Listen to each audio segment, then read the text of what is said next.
Hello दोस्तों, स्वागत है आपका आज की क्लास में। आज की क्लास में हम सेक्शन फॉर्मूले के क्वेश्चन आज की क्लास में डिस्कस करने वाले हैं। इससे पीछे वाली क्लास में हमने सेक्शन फॉर्मूले का जो कंसेप्ट है वो डिस्कस किया था।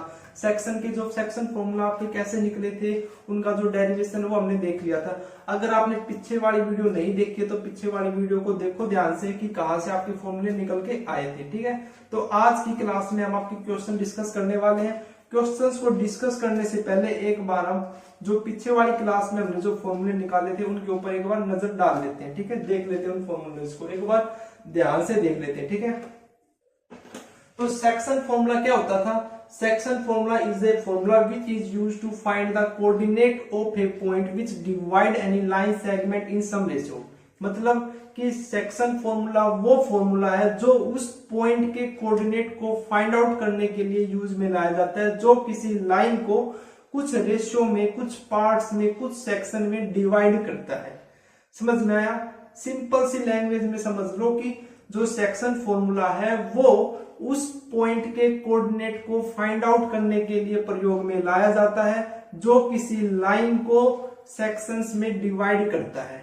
क्लियर है? अच्छा, तीन पार्ट्स में जो है आपका डिवीजन देखेंगे हम, इंटरनली, एक्सटर्नल डिवीजन और मिड पॉइंट से डिवीजन। ठीक है, इंटरनली डिवीजन का मतलब जैसे ये आपकी लाइन है ए बी, यहाँ के बी, यहाँ पे इस लाइन के ऊपर आपका पॉइंट पी है, तो जो आपका पॉइंट पी है वो इस लाइन को दो पार्ट में डिवाइड करता है, यहाँ पे M1 और M2, यानी पी ए और पी बी में। तो पी ए आपका M1 है, पी बी आपका M2 है। अभी मैंने आपको बताया जो सेक्शन फॉर्मूला है जो उस पॉइंट के कोऑर्डिनेट को फाइंड आउट करने में हेल्प करता है, जो किसी लाइन को सेक्शंस में डिवाइड करता है। तो इस पॉइंट ने इसको दो पार्ट में डिवाइड कर दिया ना इस लाइन को, तो इस पी पॉइंट के हम क्या निकालेंगे? कोऑर्डिनेट निकालेंगे। तो कैसे निकलेंगे ये पी पॉइंट के कोऑर्डिनेट? M1 X2, x के निकालने हैं तो X1 X2 का यूज होगा, y के निकालने तो Y1 Y2 का यूज होगा। ठीक है, तो M1 X2 M2 X1 upon में M1 plus M2। Similarly y का M1 Y2 plus M2 Y1 divide by M1 plus M2। ठीक है, एक्सटर्नल डिवीजन के केस में देखोगे, एक्सटर्नल डिवीजन का केस मैंने पीछे वाली क्लास में अच्छे तरीके से सिखाया था कि कैसे एक्सटर्नल डिवीजन करता है ना। तो ए बी और पी, जो पी वो आपका एक्सटर्नल है, ए बी है। ठीक है, ये ए से पी तक की आपकी M1 है और बी से पी तक की M2 है। तो ये आपका ये फॉर्मूला निकल के आया था। इंटरनल डिवीजन और एक्सटर्नल डिवीजन में क्या डिफरेंस था फॉर्मूले में? यहाँ पे तो जो प्लस M2 है और यहाँ पे माइनस M2, यानी आपको इंटरनल डिवीजन वाले फॉर्मूले में केवल प्लस M2 के स्थान पर माइनस M2 टेक देना है, तो आपका एक्सटर्नल डिवीजन का फॉर्मूला निकल आता है। Third point, mid point formula कैसे निकलेगा? मिड पॉइंट का मतलब जो पॉइंट है वो उस लाइन को मिड से डिवाइड कर रहा है, मिडल पार्ट से, मिडल से। जैसे आप ये लाइन है और ये आपका पॉइंट है, बिल्कुल इस लाइन को दो इक्वल इक्वल पार्ट में डिवाइड कर रहा है। ठीक है, तो कैसे निकलेंगे एक्स और Y? x1 plus x2, x1 plus x2 by 2 और y1 प्लस y2 बाई 2 निकलेंगे। ठीक है, अगर आपको इनमें किसी भी प्रकार का कोई भी डाउट है तो पीछे वाली क्लास को अच्छे तरीके से देख के आओ। ठीक है, तो चलिए अब हम आपके जो एग्जांपल्स के जो क्वेश्चन है वो डिस्कस कर लेते हैं। ठीक है, तो आइए देखते हैं। तो जो आपका फर्स्ट क्वेश्चन है वो क्या कहता है? Find the coordinate of a point which divide the line segment, which divide the line segment joining the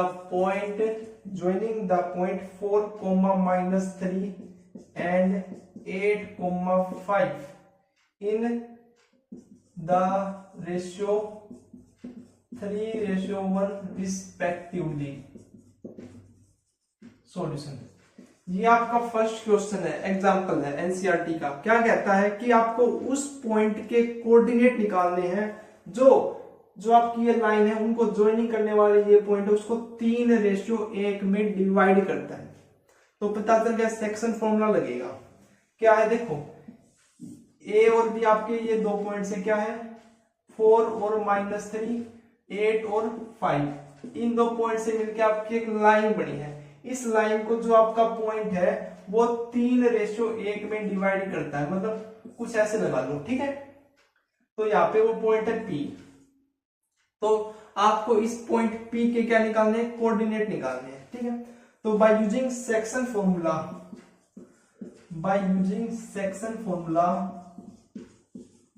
हमको क्या पता है, x इसके बराबर होता है m1, इसको अगर m1 मानो और इसको m2, तो m1 x2 plus m2 x1 divide by m1 plus m2 के इक्वल होता है। तो यहाँ पे देखो 3 इंटू में 8, 3 8 24, जमा में 1 गुणा में 4 4 अपॉन में 3 जमा 1 4, 24 और 4 28 बटे में 4 कितना आ गया, 7 आ गया। x तो 7 आ गया, y कैसे निकलेगा, m1 y2 plus m2 y1 divide by m1 plus m2। तो m1 और y2 3 5 15 जमा m2 और y1 माइनस का 3 divide by m1 plus m2 4, 15 में से 3 गया तो 12 बटे में 4 कितना आ गया, 3। तो इस पॉइंट के क्या निकला है, पॉइंट कोऑर्डिनेट 7,3 निकला है। जब मैंने आपका ये क्वेश्चन मतलब जो आपका ये कंसेप्ट डिस्कस किया था, तो मैंने आपको बताया था कि आपसे 3 चीज गिवन होगी और जो एक चीज बची है वो निकलवाएगा।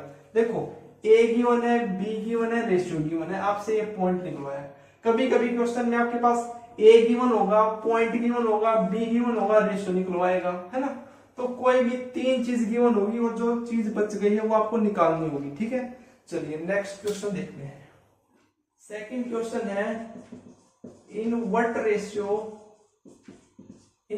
Ratio does the point -4,6 divide the line segment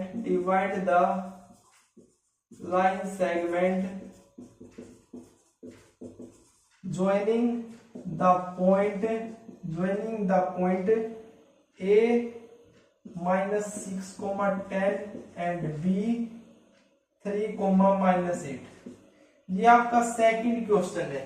अभी जो मैंने आपको बताया कि 3 चीज गिवन होगी, चौथी आपसे निकलवाएगा। अभी यहाँ पे 3 चीज क्या गिवन है, इन व्हाट रेशियो निकालनी है। पता चल गया आपको डायरेक्ट, यहाँ से क्या निकालनी है, रेशियो जो आपकी लाइन वो ए बी से ज्वाइन करके बनी है। ए पॉइंट क्या है, -6,10 है, बी क्या है 3,-8 है, और जो पी पॉइंट है वो भी गिवन है, कितना, -4,6। ये इस लाइन को डिवाइड कर रहा है। आपको बताना कि क्या रेशियो है, किस रेशियो में डिवाइड कर रहा है। तो 3 चीज गिवन है, चौथी चीज निकालनी है, यानी आपको रेशियो निकालना है, m1 और m2 निकालना है। तो जब भी आपके क्वेश्चन ऐसे आते हैं जहां पे रेशियो निकालना हो, तो आप क्या करना है, आपको लेट करना है कि m1 by m2 is equal to k by 1 के इक्वल है। ये लेट कर लो, क्या इसका मतलब m1 रेशियो m2 आपका k रेशियो 1 है, ठीक है। ये आप अज्यूम कर लो, कर लिया अज्यूम, ठीक है। रेशियो का भी पता चल गया k पॉइंट में। तो जो सेक्शन फॉर्मूला लगाएंगे तो उससे यही पॉइंट निकलेंगे, -4 और 6, है ना। तो यूजिंग सेक्शन फॉर्मूला क्या देता है आपको, उस पॉइंट के कोऑर्डिनेट देता है जो उस लाइन को डिवाइड करता है ना। तो P के पॉइंट्स देगा, तो जो P के जो पॉइंट देगा तो वो x क्या होगा, x इसके बराबर होता है m1 x2 plus m2 x1 divide by m1 plus m2 के। तो यहाँ पे m1 क्या माना हमने k, और x2 कितना है 3, तो 3k, और माइनस का 6 divide by m1 plus m2 k plus 1। और ये x क्या है आपका, इस पॉइंट का x आया है ना, और यहाँ पे x किसके बराबर है, -4 के बराबर है ना। तो 3k माइनस का 6 इज इक्वल टू माइनस का 4k माइनस का 4। ये आपका 4k साइड आएगा तो 7k हो जाएगा, ये 6 आपका उस साइड जाएगा तो 6 माइनस का 4 यानी 2k, 7k, k क्या आया 2/7, k की वैल्यू कितनी आएगी 2/7। जब आप y निकालोगे ना तो भी 2/7 ही आएगी k की वैल्यू, ठीक है। तो k की वैल्यू निकालेंगे, k की वैल्यू कितनी आएगी 2/7, k के साथ 2 रखो तो नीचे 7, 7 मल्टीप्लाई 1 7 रहेगा ना। तो m1 रेशियो m2 किसके बराबर आ गया, m1 रेशियो m2 किसके बराबर आ गया, 2:7 के बराबर आ गया। क्लियर है। तो जब भी आपसे पूछा जाता है रेशियो निकालना, तो उसको आप क्या करो, k/1 मान के जो आपका पॉइंट है उसके बराबर वहां से k की वैल्यू निकाल लो। क्लियर है या नहीं है, अगर नहीं है तो कमेंट करके बताना, हम आपको दोबारा से समझा देंगे, ठीक है। चलिए नेक्स्ट क्वेश्चन देखते हैं। क्वेश्चन क्या कहता है, find the coordinate of point of trisection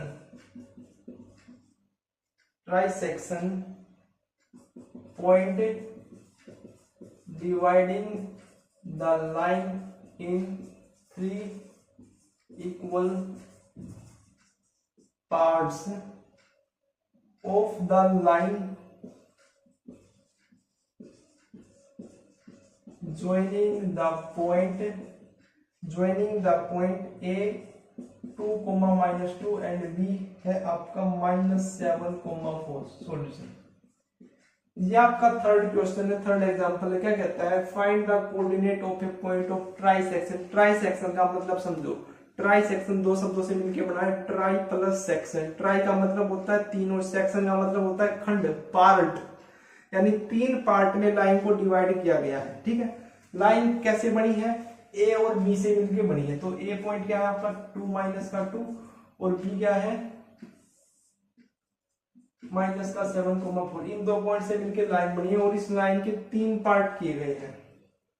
तो 3 पार्ट किए गए, आपको क्या निकालना है, उसको रेशियो वो निकालना है, उस पॉइंट की कोऑर्डिनेट निकालना है ना। Find the point of trisection. अच्छा, 3 पार्ट किए हैं, लेकिन कैसे किए हुए part, dividing the line 3 equal parts किए, इक्वल इसे, यानी देखो 1 पार्ट 2 पार्ट, ये तीनों जो पार्ट है, ये तीनों जो पार्ट है क्या है आपके इक्वल है, यानी ये P है, ये क्या हुआ, तो AP is equal to P क्या इज इक्वल टू क्या होगी, ये क्या है आपके तीनों इक्वल पार्ट है। क्या है, ये आपके इक्वल पार्ट है। क्लियर है, तो इक्वल पार्ट है, तो क्या समझे कि जो P है, P point divide the line AB in ratio, किस रेशियो में डिवाइड कर रहा है, देखो जो P पॉइंट है वो इस AB लाइन को किस में डिवाइड कर रहा है। डिवाइड का मतलब क्या होता है कि जो आपकी डिस्टेंस है वहां से यहां तक वही होता है ना। तो देखो A से B तक की कितनी रहेगी 1 और ये कितनी रहेगी 2। टोटल इसमें 3 पार्ट है, टोटल कितने पार्ट है 3, अलग अलग है तीनों, एक है ना, 3 पार्ट है। A से P तक का 1 पार्ट है, पीछे कितने रहेंगे 2 पार्ट, तो क्या रेशियो हो गया 1:2। सिमिलरली क्या डिवाइड्स द लाइन AB इन क्या देखो क्या, अब ये कितना रहेगा 2 और ये कितना रहेगा 1, तो 2:1। रेशियो आपको पता चल गया, ए और बी आपको पता चल गया, तो पी और क्यू बाय यूजिंग सेक्शन फॉर्मूले से निकाल सकते हो या नहीं निकाल सकते। देखो कैसे निकलेंगे, तो by using section formula x का क्या होता है m1 x2 plus m2 x1 divide by m1 plus m2 ये होता है ना। तो x का देखो p क्या रेशियो 1:2 है ना, 1:2, ये आपका 2 1:2, तो 1 मल्टीप्लाई -7 तो -7 आएगा ना, और 2 मल्टीप्लाई 2 करोगे तो कितना आएगा 4, और डिवाइड बाई 2 प्लस 1 कितना हो गया आपका -3 डिवाइड बाई 3 कितना आ गया -1, और y कैसे निकलेगा 1 इंटू में 4 प्लस 2 इंटू में -2 4 डिवाइड बाई 3, तो 0/3 कितना आ गया 0। तो क्या पॉइंट निकल के आ गया आपके पास p के -1,0। इसी प्रकार से आपको क्या के निकालने हैं, आपको क्या के निकालने हैं और कमेंट करके बताने हैं कि कितना आया है, बिल्कुल सेम, लेकिन बस उसमें ये चेंज है कि जो रेशियो है वो क्या है 2:1 है, यहाँ पे कितना था 1:2 है पी के केस में। ऐसा ही सेम क्वेश्चन आपका एक्सरसाइज में भी है। अगर किसी को ये समझ में आ गया है तो एक्सरसाइज का भी सोल्व करो, ठीक है। चलिए नेक्स्ट क्वेश्चन देखते हैं। फोर्थ क्वेश्चन है वो देखो, find the ratio in which the y axis divides the line segment joining the point 5, -6 and B -1, -4. Also find the point of intersection. ये आपका फोर्थ क्वेश्चन है। जो क्वेश्चन सेकंड किया था बिल्कुल सेम है, देखो उसमें भी हमको रेशियो निकालना था, इसमें भी हमको रेशियो निकालना है, लेकिन यहाँ पे वहां पे तो पॉइंट गिवन था, यहाँ पे पॉइंट ना गिवन। देखिए यहाँ पे क्या कहते हैं कि the Y axis divide the line segment. जो वाई एक्सिस है वो क्या करती है, डिवाइड करती है लाइन को जो ए और बी से बनी है, ए और बी से 5, -6 और -1, -4, यानी जो y एक्सिस है इस लाइन को डिवाइड करती है। तो y एक्सिस के ऊपर कोई भी पॉइंट हो, कोई भी पॉइंट हो तो उसके कोऑर्डिनेट क्या होंगे, वो क्या होंगे, p 0, y होगा ना। x कोऑर्डिनेट तो हमेशा 0 होगा ना, वहां पे x कोऑर्डिनेट क्या होगा, हमेशा 0 होगा, ठीक है, ये होगा ना। तो हम क्या कर लेते हैं, यहाँ पे लिख लेते हैं p 0, y, ठीक है, क्लियर है। अच्छा अब आपको क्या निकालना, रेशियो निकालना। तो रेशियो के लिए मैंने क्या बताया कि उसको k रेशियो 1 में मान लो। तो k रेशियो 1 में माने तो x कैसे निकलेगा, माइनस का k और प्लस का 5 डिवाइड बाई k प्लस में 1, x निकल गया। अब कंपेयर कराओ, माइनस का k plus 5 divide by k plus 1, यहाँ पे कितना है, 0 है। तो माइनस का k plus 5 equal to 0, minus का k इक्वल टू -5, k की वैल्यू कितनी आ गई, 5, k की वैल्यू कितनी आ गई, 5। हमने क्या मानना है, जो m1 रेशियो m2 है वो k रेशियो 1 होता है। आ कितना आ गया हमारे पास, m1 रेशियो m2 5 रेशियो 1 आ गया। y की तो निकालने की आवश्यकता ही नहीं है। अगर यहाँ पे x एक्सिस बोलता तो हम y कोऑर्डिनेट निकालते, क्योंकि हमें तो k की वैल्यू निकालनी थी ना। k की वैल्यू कैसे निकलेगी, जब उसके राइट हैंड साइड में या तो 0 आए या कोई और कांस्टेंट टर्म आए, है ना, तभी निकलेगी ना। तो ऐसे आपको इस क्वेश्चन को सोल्व करना है। एक क्वेश्चन और बच गया है आपका एग्जाम्पल का, आप उसको खुद सोल्व कीजिए। अगर उसमें किसी प्रकार का कोई डाउट आता है तो कमेंट करके हमें जरूर बताएं। मिलते हैं नेक्स्ट वीडियो में एक्सरसाइज के साथ। Thank you.